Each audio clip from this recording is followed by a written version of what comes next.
No stoplight, speeding through this life I lead, I'm in the limelight. Every day I hustle for cheese to get your mind right. Speeding through this life I lead, I'm in the limelight. Please believe, no stoplight. Speeding through this life I lead, I'm in the limelight. Please believe. C'est bon, ça. De retour sur le plateau des extrémistes. C'est reparti pour un tour. Céline est avec nous. Raphaël est resté. Ça, c'est bien aussi. Pierre Mathieu est resté. Pierrot est resté. Et on accueille tout de suite donc, notre deuxième invité de cette deuxième partie. C'est Damien Castera. Il est beau. Il est beau, hein. Il est beau, hein. Il y a un petit côté d'Artagnan, tout ça. Tac, tac. Damien Castera, alors vous êtes peut-être d'ailleurs tous croisés, puisque Damien est on était tous à Casser ensemble en fait. Ouais. Au lycée de Bayonne. Mais qu'est-ce on que c'est était que tous ça dans le même C'est un lycée. C'est la diaspora C'est un lycée bayonnaise. d'élite. Ouais, alors excusez-moi, on a une émission à faire. Vous voyez en dehors, vous en reparlez. Moi, il faut que j'enchaîne. Moi, il faut vraiment que j'enchaîne. Okay, Damien, grand surfeur devant l'éternel, free surfer, surfeur pro avant tout. Pierre fait du longboard. Vous êtes jamais croisé à l'eau à Anglet? Je crois que je t'ai vu au championnat du monde à Ouais. Ouais, T'es c'est goofy, ça. Non? Il était à la cabane à flic, il faisait les panini. Non, je crois qu'il est plutôt au 100 marche à Biarritz. Hein, en haut plutôt qu'en bas. Il est plus en haut qu'en bas. Pas du tout. Non, mais toi, t'es plus à Anglet en général. Moi, je suis plus Anglet, et lui, il est plus à la côte des Basques. Ouais, c'est vrai que chacun ses spots, quoi. On se garde un peu.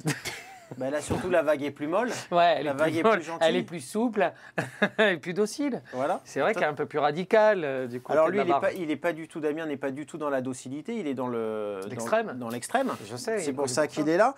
Alors, t'es surfeur pro, on l'a dit, tu as été 5e mondial en 2011 en longboard. Tu aurais pu faire un effort. Hein. Ouais, c'est vrai, il y en avait 4 devant. Ouais, c'est vrai que j'y suis venu. Ouais, Aujourd'hui, donc, tu es plus free surfer que surfeur professionnel, bien que de temps en temps, on t'appelle sur des compètes. Ouais, j'avais fait les sélections pour être en équipe de France, là, c'était quoi, juste avant l'été. Et donc j'avais été sélectionné pour participer au championnat d'Europe et faire partie de l'équipe de France. Mais du coup, ça tombait un peu en même temps que mon voyage en Alaska, donc j'ai choisi... On va en parler. Et t'as déjà fait un five? Merci Pierre. J'ai laissé l'équipe de France. Ah, je sais pas. Pour partir en Alaska avec les ours. Donc en fait, free surfer, ça veut dire que tu es payé pour surfer. Ça, tout simplement, c'est-à-dire que tu as des sponsors qui sont là et qui te financent tes projets de voyage. S'ils sont intéressants et bien montés. Alors qui fait ça? Qui s'occupe des... C'est-à-dire que ça veut dire que c'est toi qui proposes... Dans la vie, c'est souvent comme ça. C'est vrai que ça marche. Si intéressant, bien monté. Ça veut dire que l'idée vient de toi, tu proposes à tes sponsors une destination, tu organises tout. Bah, je prépare un petit dossier quoi, avec une destination, ce que je pense intéressant de faire et pourquoi c'est intéressant et quels médias peuvent suivre. Ouais, parce que s'il n'y a pas de médias... La contrepartie, c'est qu'il faut que tu aies 2-3 retombées, des photos. Ouais. Bah, la vidéo. Des photos, vidéos, bon, tout ce qui peut... Ouais, des articles. Mais petite émission à MCS. Par exemple, ça en fait partie. Donc là, ton dernier trip, c'est l'Alaska. T'es parti combien de temps? Je suis parti 2 mois. Non, mais c'est hallucinant ce qu'il a fait. C'est Entre Into the Wild, le film où et tout le monde me ramène à ça. Brûle ses cartes bleues. Mais d'ailleurs, c'est là où tu vous peux vous pas y retrouvez un peu. échapper. Tu as fait ça dans tes clips, à dépenser du pognon, à faire n'importe quoi. Bah, lui, Sauf que lui, c'était plus sauvage. Ouais, on va regarder 2-3 images. Las Vegas, non, c'était plus confort. On peut parler sur ces images. Tu peux nous raconter en même temps, Damien? Ça, c'est le soleil du matin, ça. Ça, c'est moi en bonnet, parce qu'il faisait froid. Ça, c'est le mont Saint-Elias qui fait 5400 mètres. Juste en face du spot, donc voilà, assez impressionnant. C'est magnifique. Pas beaucoup de monde dans l'eau. Non, c'est calme. Des vagues parfaites. Des vagues parfaites. T'étais tout seul dans l'eau surtout? Avec les lions de mer et quelques orques. Ah, il y a des orques un peu? L'eau, elle fait combien là? Parce que... Il disait qu'elle était à 8 degrés, mais il me semble qu'elle était un peu plus chaude. Après, il n'y a pas grand monde à qui demander, donc... T'avais pas de thermomètre? Non, je l'ai laissé. T'avais pas ton thermomètre? Ils m'ont pas laissé prendre l'avion avec. Donc ça c'était cet été? Ça, c'était... Je suis parti juste après les fêtes de Bayonne, en fait. Ouais, donc fin juillet jusqu'à fin fatigué. septembre. Je suis parti, j'ai dormi dans l'avion. Voilà. D'accord. 2 mois et ça, de récupération. T'es resté combien de temps? Août, septembre? Ouais, de fin juillet à fin septembre, 2 mois. Donc, et il y avait plein de spots ou il y en a pas non plus 2000? Si, ouais, on est resté à peu près, on est resté 3 semaines au même endroit à camper. Ouais. C'est des images du camp. Sans la télé, quoi.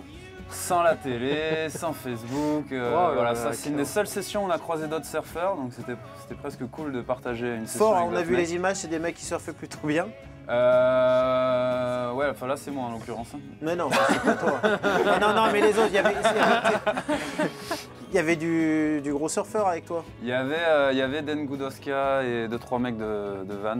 D'accord. Qui faisaient un shooting. Et le reste du temps, tout le temps tout seul. Donc après Sinon, là-bas, tout tu es le en temps autonomie, seul, c'est-à-dire vous dormiez dehors, vous pêchiez pour bouffer. Voilà, on a passé 3 semaines sous la tente à pêcher, à faire du feu, on n'avait même pas de réchaud. Donc, il fallait faire le feu. Il fallait faire le feu et c'est quelque chose d'assez compliqué quand il pleut tous les jours. Ah, il Donc pleuvait tous les jours. on a fait pas mal de stock de bois, enfin bon, c'est une organisation à prendre au début. C'est genre comme tu t'es fait ton petit Koh-Lanta quand même. Ouais, bah, c'était un peu le truc quoi. C'est de réconcilier un peu le surf avec l'aventure parce que ça manque un peu d'aventure tous les voyages qu'on voit. En ce moment. Alors nous par exemple au mois d'août on était à Anglette entre la Madrague, les Sables d'Or et voilà. On avait du mal à trouver une place sur le parking. Bah, c'était l'aventure. Ça c'était l'aventure. Ouais, Ensuite l'aventure. on a eu du mal à avoir une demi-vague tout seul. C'était aussi l'aventure. Qu'est-ce qui se passe toi dans ta tête quand tu décides de monter un projet comme ça? T'es vraiment comme ça, profondément? T'as besoin de solitude, de trucs, de te remettre en question à travers les voyages? Ou c'était plus pour tes sponsors et pour Non, c'est sûr que mes sponsors, ça fait 10 ans que je leur propose ça. En l'occurrence, c'est et O'Neill, ça en fait- plus. ouais, c'est O'Neill, ouais, qui a été bien gentil de me financer tout mon voyage et qui a fait venir donc mes copains caméramans et photographes. Mais non, je pense que c'est surtout qu'en ce moment, c'est un peu la mode Into the Wild. Donc moi, ça fait 10 ans que je fais ça, je fais que des voyages comme ça. Ça passait pas trop dans les magazines avant. Ça, et en on ce t'a vu moment, aux Philippines dans le même genre de trip? Ouais, j'ai fait beaucoup de voyages en Amérique du Sud. J'ai traversé la moitié du Pérou en stop, des trucs comme ça. Donc, Ah, Mais moi alors- aussi, une fois, j'ai fait du stop. Ouais. Ouais. C'était pour aller du Blue Cargo à la maison sur le BAB. les boys. Blue Cargo Playboy, j'avais plus rien, j'ai fait du pouce quoi. Mais tu sais que ça peut être l'aventure, hein, Ah, un mais petit tu caveau sais. passer 4 heures. Ça peut être Ah, là, une c'est aventure. pas pareil. Pour ceux qui Non, connaissent pas. moi, non, je voudrais juste rester un peu sur toi parce que ça me fascine. C'est-à-dire quand je disais, quand tu vas voir tes sponsors, qu'est-ce qui te motive à aller là-bas? 2 mois, il faut faire le feu. Non, puis elle est- T'as rien à bouffer. Non, Non, mais mais- l'eau est à 8 Bon, en degrés. vrai, c'est ça. Alors, C'est-à-dire que- premièrement, c'est le- quoi C'est le- quoi, quand les c'est conditions glacé. nécessaires pour que tu montes et que tu ailles proposer un trip à ton sponsor? Premier truc, c'est que je regarde le monde qu'il y a dans l'eau. Donc là, en l'occurrence, c'était Là, t'étais peinard. peinard. Le deuxième truc, j'aime bien quand il y a des montagnes autour. Ah bah là, Donc, t'étais servi. Là, j'étais Voilà. sacrément Tu servi. pouvais pas... Troisièmement, j'aime bien camper, j'aime bien... voilà, donc c'est vrai que partir au Mentawai en bateau avec d'autres mecs, C'est ça pas m'intéresse ton pas. De partir à Hawaï, ça m'intéresse pas. Je te dis, le froid, ça me dérange pas. L'eau, elle devait être à 10, 11 degrés. Et ça te pose pas de problème? Non, non, Du vraiment tout. pas, non.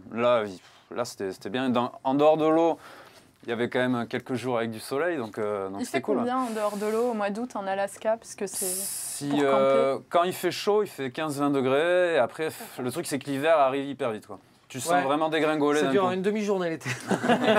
Non, cet été, ils ont eu... Entre le premier et le 2. Ouais, 3 L2 d'attention. Non, c'est magnifique. Et c'est fou, vous avez c'est trouvé ce campement là, vous vous êtes baladé au hasard? Trouvé, on l'a fait, ouais. Non mais trouver un endroit comme ça, tu débarques, tu connais pas... Ouais, on a mis 2 jours, on a dormi d'abord dans un premier endroit, après on s'est un peu baladé, on a trouvé celui-là qui était... On a vu une vague en face de cet endroit-là avec les montagnes derrière, on a pensé que c'était le bon spot pour squatter. Ah, il n'y avait avec, pas plus que ça, il n'y a pas eu de surf report, de machin, de Ah non, mais topo. j'ai passé pas mal de temps à préparer le projet, il n'y a pas grand-chose sur l'Alaska au niveau du surf, donc c'était un peu... à Donc la c'est là où aveuglette. il faut aller.